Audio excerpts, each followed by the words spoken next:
Mitch McConnell took to the Senate floor and argued in favor of legal bribery and corruption of our politics. The American people actually need to know what's happening in their Senate. This body exists to ensure that the citizens of this country have a say in what our government does. The Senate is supposed to be the citadel of our democracy, the place where we guarantee that no one in the country, no one is cut out of the legislative process. The whole purpose of this body is to make sure that nobody's left out or left behind. And yet today we have a Democratic majority that's turned this body literally on its head. Instead of preserving the Senate's prerogatives, they've systematically weakened or destroyed them altogether. They've turned the Senate into a graveyard of good ideas and open democratic debate. It's a gag order on the American people that we represent. Instead of robust, freewheeling debates about the important issues of the day, we get bizarre monologues about the Democrats' latest villain. We get silly, shameful attacks on private citizens. So in one sense, it's fitting that the majority leader announced today he wants to rewrite the Constitution.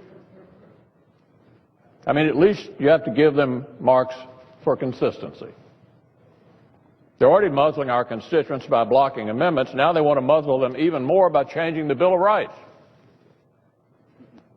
This is completely out of control. Even if the Democratic majority doesn't like our ideas or those of our constituents, the answer isn't to take away their constitutionally guaranteed right to speak their minds. All right, so let me explain a little bit what's going on there. Yesterday, Harry Reid spoke on the Senate floor in favor of the Schumer-Udall amendment to the Constitution, which would roll back Citizens United, roll back McCutcheon, and roll back parts of Buckley versus Vallejo. And basically what that amendment would do is it would allow Congress to do campaign finance laws and put some limits on the corruption of our democracy. You know how over time the Supreme Court has basically said, no, money equals free speech, and billionaires can give as much money as they want and buy the politicians, and that's democracy. That's what it's for, right? So here's the thing: the Democratic amendment doesn't go far enough, and I talked about this yesterday because it just allows Congress to, if they want to, regulate the money and put caps and do some limits and put some rules on it. But it doesn't go as far as saying, let's get money out of politics and ban corporate personhood and publicly finance elections and have a real debate of ideas as opposed to dueling donors. Whoever gives the most money to the politicians, they end up getting what they want, right? But as I said yesterday, Harry Reid, at least I think the Democrats mean well to a certain extent, because what they're trying to do is say, look, it's crazy to have, anarchy with money where billionaires could just flat out buy Congress, then we're an oligarchy, So let's at least allow us to regulate it. Again, it doesn't go far enough, but their heart is in the right place and they're moving in the right direction.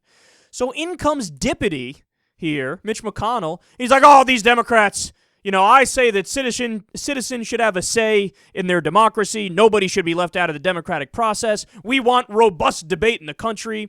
And these damn Democrats, they want to rewrite the Constitution. Oh my goodness, how terrible are they? So he's pretending like it's the Democrats who are against democracy and he's for democracy.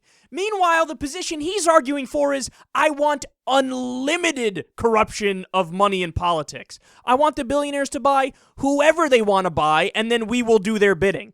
So he's flipped the argument exactly on its head. As he's out there saying, I believe in democracy, what would happen if we get the policy that he wants, which we have right now? It would be the opposite. We'd have no democracy. I mean, there was the study recently, a few political scientists looked into this. They looked at, from the early 1980s until now, how much public opinion matters for the policies we get versus how much the opinion of the elite matters compared to the public policy we get. And we have no say. No say. Whatever the majority of the American people want, irrelevant. It's irrelevant. I mean, just to give a few examples, 80% of us want the minimum wage raised. That's a majority of independents, Democrats, and Republicans. We don't get it. Why? Because the corporations and the rich are the only group that don't want it raised, and they bought our politicians.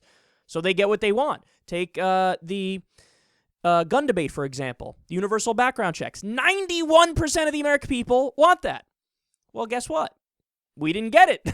Why? Because the NRA and the gun manufacturers, they lobbied the politicians, gave them money, and of course, money rules our democracy, so they get what they want. And what Mitch McConnell is saying is, I'm in favor of democracy, so let's not do what the people actually want.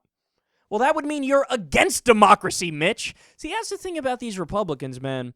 And this is why I go after them so hard on a daily basis. Like, the Democrats suck too, but they're not nearly as bad as these Republicans. The Republicans are just a joke. They're just a fucking joke. Like, his whole argument there was, oh, I believe in democracy, we need robust debate. Well, if you do believe in those things, then you should be supporting the Wolfpack Amendment. You should be leapfrogging Harry Reid and going to the left of him and saying, yeah, no, I'm in favor of getting money completely out of politics, and I'm in favor of banning corporate personhood completely, because that's the only way we'd actually have a democracy where ideas matter as opposed to just donor dollars. So, look, I don't know what it is, whether he's just 100% disingenuous and he's lying, like he's pretending, like he knows that money in politics is a corrupting force, but he doesn't care and he's just going to lie and pretend like that's democracy. Or if he's actually stupid enough to think like, no, this is democracy. Oligarchy is democracy. We like the Koch brothers' money. We like Sheldon Adelson's money. And like he's stupid enough to think, no, I'm standing up for the principled position.